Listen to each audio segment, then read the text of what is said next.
আমার প্রবাসী স্বামীর সারা মাসের বেতন 30,000 টাকা পুরোটাই আমাকে পাঠিয়ে দিয়েছে।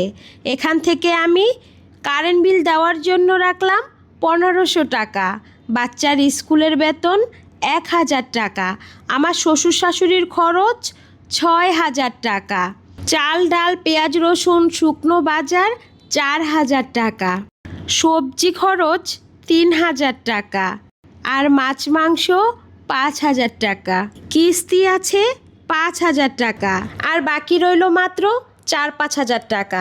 এটাও মাসে কোনো না কোনো দরকারে কাজে লেগে যাবে, হয়তো কোনো মেহমান আসবে, নয়তো কোনো ডাক্তারি খরচ লাগবে। হ্যাঁ, এটাই আমাদের জীবন।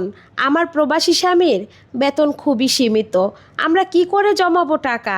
কিন্তু বাহির থেকে সবাই ভাবে আমার স্বামীর প্রতি মাসে লক্ষ লক্ষ টাকা ব্যাংকে জমা করে, আর আমরা আত্মীয় স্বজনদের কিছুই দেই না। এভাবেই বছরের পর বছর আত্মীয় স্বজন শ্বশুর শাশুড়ি সবার কাছে দোষী হতে হয়। হ্যাঁ, এটাই প্রবাসী বউয়ের জীবন।